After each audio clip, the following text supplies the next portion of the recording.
There are two kinds of wars. The first kind has a clear, limited, achievable military objective. Take this hill, destroy this weapons depot, neutralize this specific threat, then stop. The second kind has an objective so large, so complex, and so dependent on factors no army can control that it consumes everything you throw at it and leaves you, years later, exactly where you started, except with thousands more dead and hundreds of billions more spent, and a country more destabilized than it was before you arrived. Every serious student of modern American military history knows what happens when the United States pursues the second kind of war. They know the names: Iraq, Afghanistan, Libya, Vietnam, Korea, where 60 years later, U.S. troops still stand at the 38th parallel. They know the pattern: rapid initial military success, declared victory, unexpected resistance, insurgency, endless deployment, gradual, agonizing withdrawal, and a country left behind that is more dangerous, more unstable, and more hostile to American interests than it was on the day the first bomb fell. Donald Trump, on March 4, 2026, told the Iranian people and the watching world which kind of war he is fighting. Al Jazeera reported his exact words: "When we are finished, take over your government. It will be yours to take." Those words are not about destroying a nuclear weapons facility. They are not about degrading a missile program. They are not about a limited, defined, achievable military objective with a clear endpoint. Those words are about replacing one of the oldest surviving revolutionary governments on Earth, a regime that has survived 47 years of sanctions, proxy wars, assassinations, Those words are regime change. And the history of American regime change attempts, every single one, should give every thoughtful person serious pause. Let's be precise about what Trump has stated on the record as his objectives in Iran, because the stated goals have evolved and expanded in ways that reveal the true scope of what Washington is attempting. The original stated justification for Operation Epic Fury, when it launched on February 28, 2026, was straightforward and specific: destroy Iran's nuclear weapons capability before Iran crossed the threshold to a deliverable nuclear weapon. The Institute for the Study of War confirmed that the initial strikes targeted facilities at Natanz, Fordow, Isfahan, and Bushehr, Iran's primary nuclear enrichment and research sites. This objective is clear. It is measurable. You can assess, through satellite imagery and intelligence analysis, whether those facilities have been destroyed. It is the kind of objective that, in principle, could be declared achieved and the campaign ended. The second stated objective was the degradation of Iran's ballistic missile program. Iran's missiles, some capable of reaching Israel and Gulf states with conventional warheads, potentially modified to carry nuclear ones, were identified as a direct threat to American allies and interests. IRGC missile storage and production facilities were hit in the opening campaign. Again, this is a specific, potentially measurable objective. You can count destroyed launch vehicles. You can assess degraded production capacity. It is a legitimate military goal with a potential endpoint. But then came the third objective. And the third objective is where the specific becomes vague, where the limited becomes unlimited, where the military mission becomes a political project of breathtaking ambition. Trump wants a different government in Iran. He has said so in multiple ways, in multiple contexts, to multiple audiences.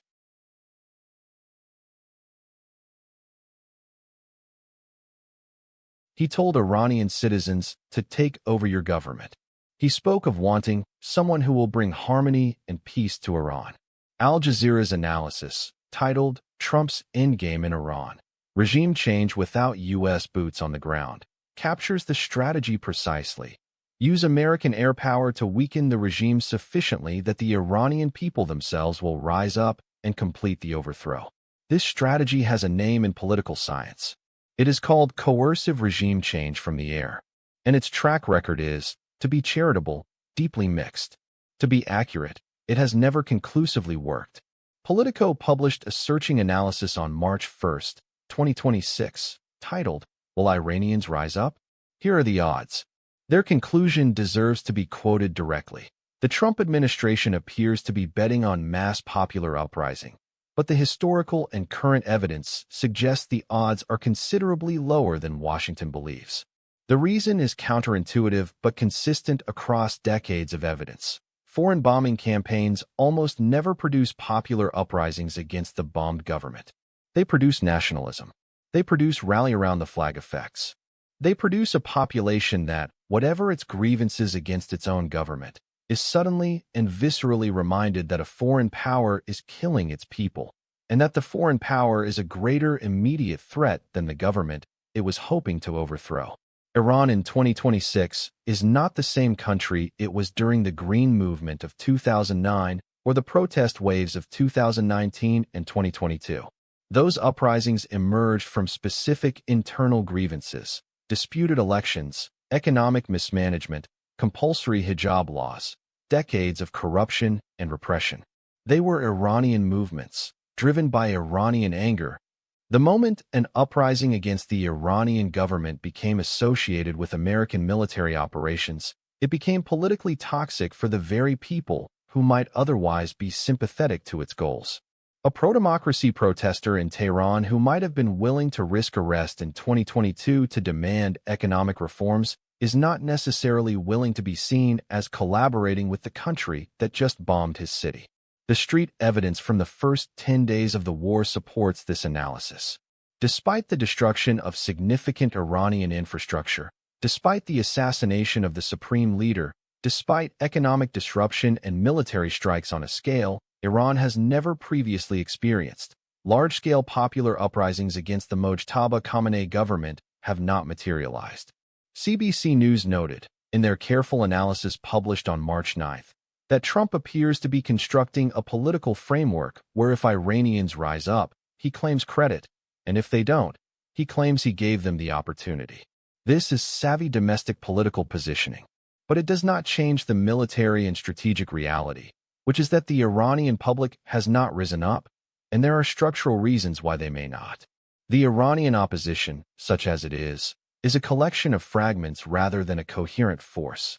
There are Iranian exile groups in the United States and Europe, monarchists who want to restore the Pahlavi dynasty, reformists who want a democratic republic, MEK members whose history inside Iran is so bloody that even many Iranians who hate the Islamic Republic despise them. There are activists and civil society figures inside Iran who have risked their freedom and sometimes their lives to demand change. But these groups share almost nothing except opposition to the current regime.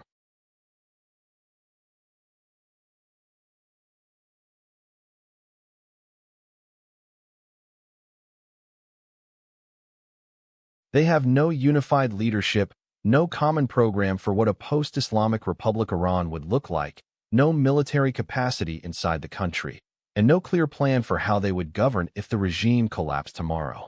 This is precisely the problem that destroyed the post-invasion projects in Iraq, Afghanistan, and Libya.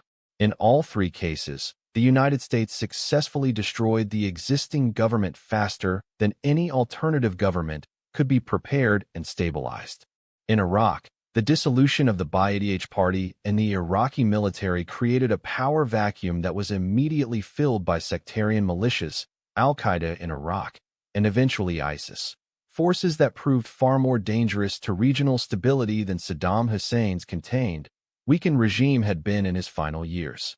In Libya, the removal of Gaddafi produced a failed state with two competing governments, multiple armed factions, widespread human rights abuses, and a migration crisis that destabilized Southern European politics for a decade. In Afghanistan, 20 years of effort and $2 trillion produced a government that collapsed within weeks of American withdrawal, with the Taliban returning to power as if the entire American project had never happened. The Bulletin of the Atomic Scientists, which is not a political publication but a scientific and security journal founded by the physicists who built the first atomic bomb, published an analysis with the unsparing headline, "Trump Wants Regime Change in Iran." History suggests that could lead to a long, complicated struggle. Their argument is not ideological. It is empirical.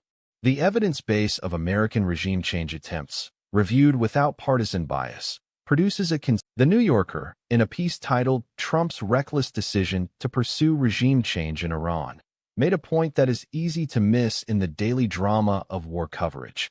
The downside risk of a failed regime change operation is not simply a return to the status quo. It is an Iran that is bitter, wounded, humiliated, and stripped of the moderating influences that might have eventually produced internal reform. An Iran where the hardliners who survived the American assault, and some always survive, returned to power with a burning determination to acquire the nuclear weapons that would make another American military attack unthinkable. In other words, a failed regime change operation in Iran could produce exactly the outcome it was supposed to prevent. The Venezuela parallel, which some analysts have proposed as an alternative model, is worth examining seriously. Venezuela under Maduro survived years of American maximum pressure, sanctions, support for opposition leader Juan Guaido, and international isolation.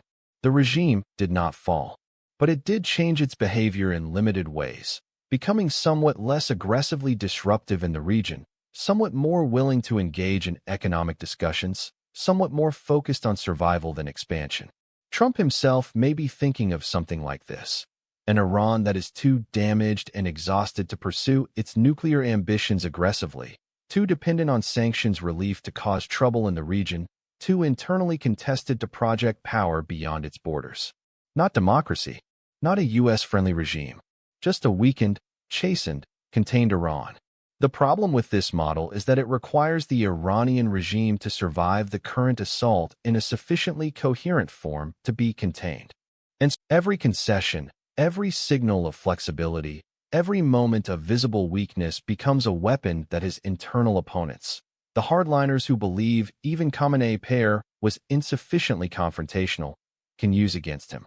The political incentives inside the Iranian system, at this moment, all point in one direction: more resistance, not less. So let me ask you to consider what success in this war actually requires, in concrete terms. The IRGC, the military organization that is the real backbone of the Islamic Republic, with its own economic empire, its own intelligence network, and its own political constituency, would need to fracture or defect. There is, as of March 10, 2026, no credible evidence of this happening. The IRGC pledged allegiance to Mojtaba Khamenei within hours of his appointment. Its units are actively fighting, launching missiles at Israel, attacking Gulf shipping, conducting drone operations. It is not a broken institution. It is a functioning, motivated fighting force conducting operations under fire. A mass popular uprising, organic, spontaneous, widespread enough to actually threaten the regime's physical control of key cities, would need to emerge from within the Iranian population without being organized, directed, or funded from outside in ways that could be characterized as foreign interference. This is the paradox Trump has not solved. The more visibly America supports Iranian opposition movements, the more the regime can characterize those movements as foreign agents, and the less legitimate they appear to ordinary Iranians who have legitimate grievances but also legitimate national pride. An opposition coalition capable of actually governing a nation of 90 million people across an incredibly complex regional neighbors would need to support, or at least not actively undermine, a political transition. Saudi Arabia and the UAE are nervous and watching carefully. Turkey, which has its own complicated relationship with Iranian power and Kurdish politics, is deeply uneasy. Iraq, which has a large Shia population and deep political ties to Tehran, is caught between American pressure and Iranian influence in ways that make it an unreliable partner for regime change.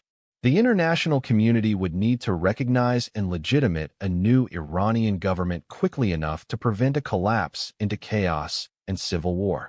Given the divisions at the UN Security Council, with Russia and China having veto power and strong incentives to block American-sponsored resolutions, this process would be contentious, slow, and potentially paralyzed. 0 to 1 of those conditions currently exist. And every military historian who has studied similar situations will tell you that you do not get to regime change without all of them. Donald Trump has made the most audacious foreign policy bet of the 21st century. He has bet that American military power, applied with sufficient intensity and speed, can accomplish what previous American administrations, Republican and Democrat, hawks and pragmatists, concluded was not achievable through military means. The end of the Islamic Republic of Iran. He may be right. History occasionally produces surprises that confound all predictions. Regimes that seemed immovable do sometimes collapse under sustained pressure and the convergence of military strikes, economic pressure, internal discontent. But history, as the Bulletin of Atomic Scientists and every serious analyst of American foreign policy would tell you, suggests the opposite is more likely.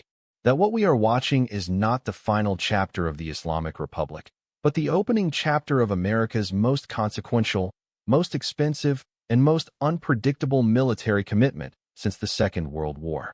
Whether this war achieves its stated objectives, or whether it becomes the defining cautionary tale of 21st century American foreign policy, will be determined not just by military power, of which the United States has more than enough, but by whether 90 million Iranians decide, on their own, on their terms, that they want a different future.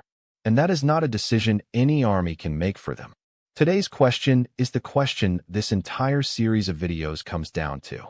Do you believe Trump's regime change goal in Iran is achievable, or do you believe history is about to repeat itself in the most catastrophic way? Tell me honestly. Tell me what you know, what you think, and what you fear. Because the answer to this question is not just an academic exercise.